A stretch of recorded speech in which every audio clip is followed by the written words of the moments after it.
Assalamualaikum. Jumpa lagi kita hari ni. Hari ni kita buat video sikit. Aku nak buka bagi orang semua fikir. Jangan dia ikut cakap aku. Korang kena fikir. Amalan budaya taksub ikut-ikut bodoh-bodoh, tak nak fikir, tak perlu tahu tapi nak ikut ni. Ini semua budaya ni dah lama sangat dah kita hidup dalam keadaan bodoh macam tu. Jadi apa pun aku cakap korang fikir, ya. Jangan menentang benda yang fakta dan benda yang betul. Baru kau boleh maju. Okey, baik. Kalau kita tengok pada pentadbiran kerajaan Anwar Ibrahim ni, kalau kita tengok sampai ke hari ni, dia dah jadi macam rojak dah. Kau tengok tanda-tanda investor tak masuk, pelabur luar negara tak masuk dalam negara, apabila kerajaan terpaksa mendapatkan hasil daripada dalam negara. Jadi dia hapuskan subsidi diesel, alasan dia penyeludup. Padahal penyeludup tu bukannya salah rakyat. Penyeludup tu salah penguat kuasa. Rasuah lah tu. Faham tak? Bila dia tarik subsidi, aku dengar baru ni dia nak tarik subsidi tu, nak tarik. Apa saja subsidi yang dia tarik, semuanya alasan dia adalah ketirisan. Ketirisan ni berpunca daripada kelemahan penguatkuasaan. Betul tak? Jadi kenapa pula seluruh rakyat nak dijadikan mangsa, sedangkan yang tak menjalankan kerja, yang tak buat kerja betul-betul ni, kawal benda ni adalah kuasa-kuasa agensi penguatkuasaan. Kerajaan lah. Sebab tu rasuah ni dia pemusnah negara. Rasuah ni kalau dekat China hukum tembak tau. Tapi kat Malaysia tak. Rasuah ni dibicarakan lah, ni macam-macam lah. Tak pernah dengar lagi lah orang makan rasuah kena hukum mati kat Malaysia ni.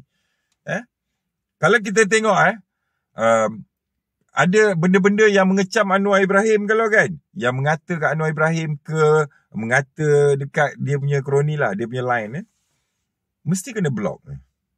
Mesti kena panggil, kena siasat lah apalah semua.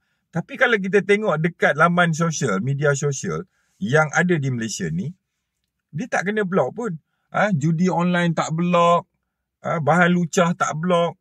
Kau tengok bahan lucah kalau ditemui dalam handphone kau, bahan lucah engkau akan dicas. Engkau boleh dikenakan tindakan.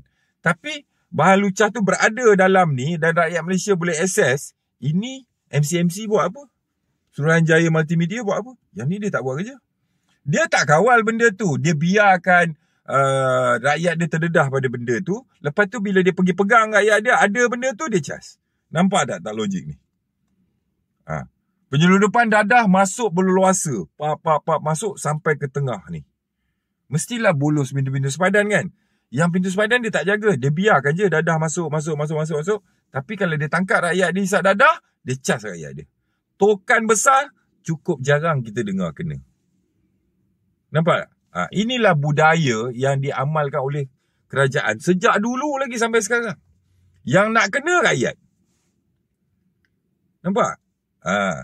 Dan lagi satu, kalau dia buat kerja, kita tengok, dia tetap kena kat rakyat. Tapi dia ada. Ada part dia bantai rakyat marhin, ada part dia bantai peniaga.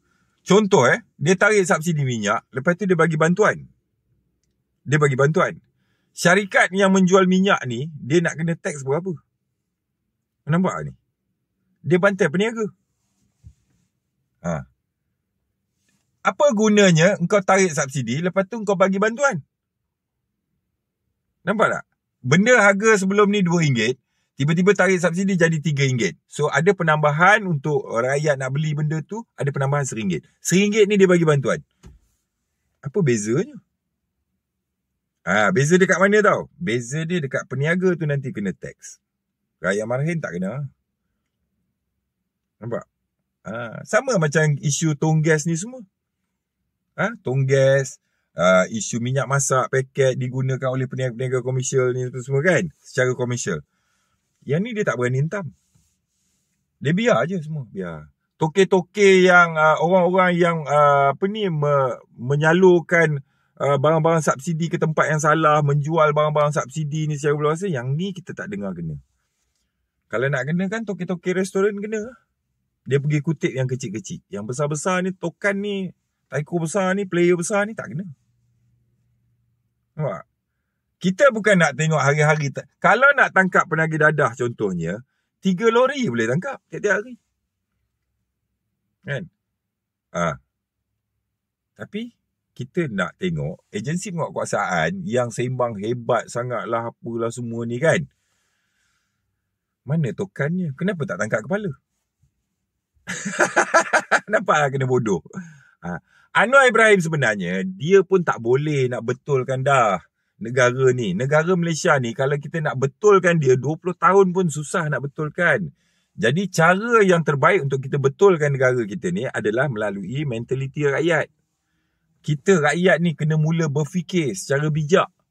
Harapkan orang politik tak boleh. Sedangkan Tun Mahathir yang jadi Perdana Menteri selama 22 tahun pun, hari itu bila dia naik second time sebagai Perdana Menteri pun, dia pun termenung. Dia kata apa?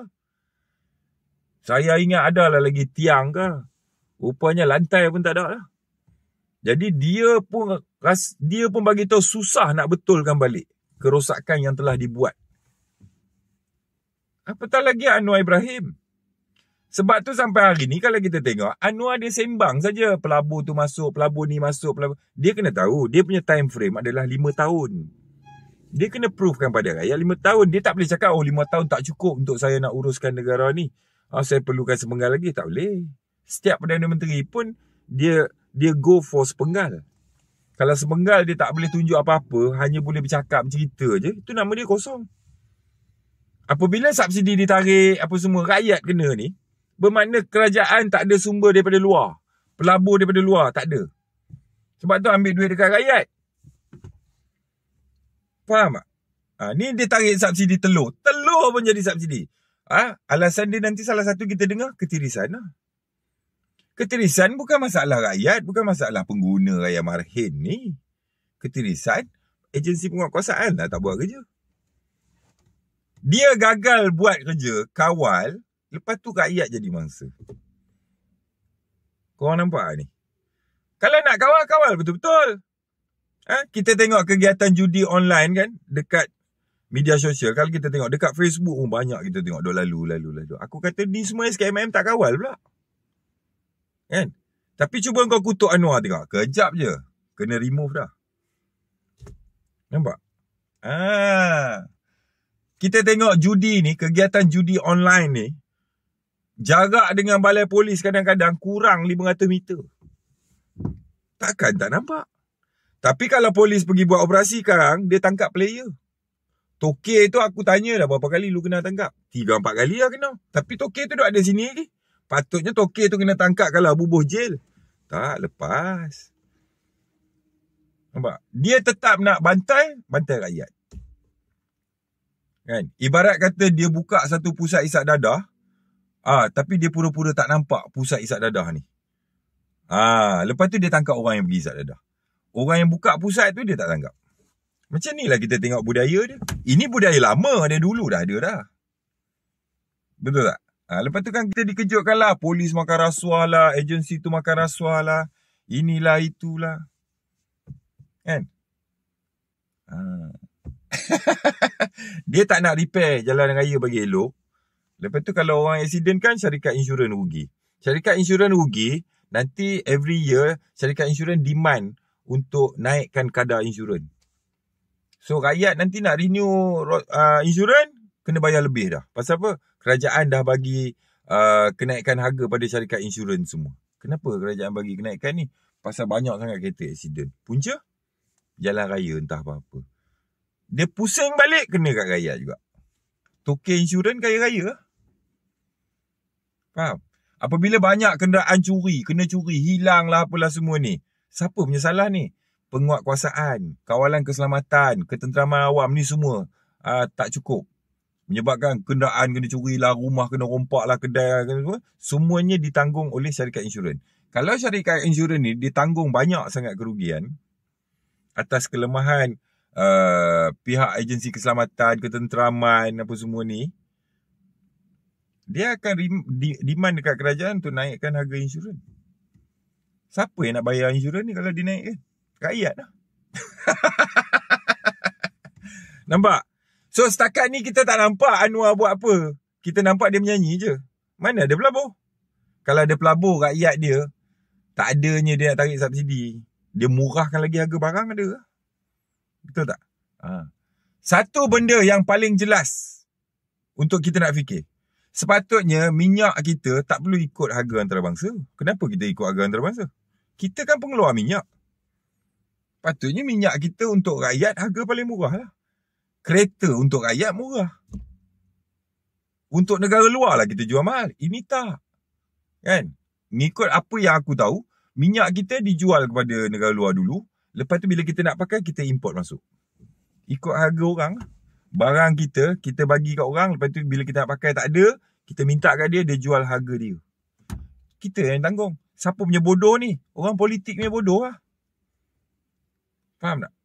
Ni nak ekspor kelapa pula keluar. Besok kita tak cukup kelapa, kita beli balik. Daripada orang yang kita jual tu. Dia jual harga berdouble-double lah. Siapa yang jadi bangsa? Kita lah. Padahal, kita pengeluar kelapa, pengeluar beras. Faham tak? Sebelum kita nak suap makan mulut orang, patutnya kita tengok dulu mulut orang-orang di sekeliling kita. Kan? Engkau nak bagi makan dekat jiran, patutnya tengok family kau dulu. Betul tak? Ini suap mulut jiran bagi kenyang. Lepas tu bila dah lapar, minta balik kat jiran, jiran jual harga mahal. Kau lah menanggung. Faham tak? Ni basic-basic aku bagi korang fikir dan tengok. Rafizi merajuk. Alah. Rafizi tu dia merajuk ke? Aku percaya dia mesti letak jawatannya.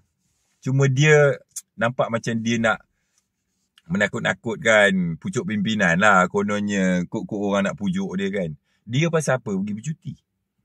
Negara macam ni keadaan, korang sibuk nak bercuti. Buat kerja dulu. Tak usah duk sibuk cuti. Gaji puluh-puluh ribu, sibuk nak pergi cuti lah. Apalah. Mencari ketenangan lah. Apalah. Otak kau. Buat kerja untuk rakyat. Itu lebih utama. So, hidup berakal. Mati jangan berantu. Fikir-fikirkan. Mentaliti mau tukar. Hidup dalam Malaysia, mesti bersatu padu semua bangsa. Sudah-sudahlah tu kena tipu dengan orang politik ni. Orang politik dia paling takut kau bersatu tau.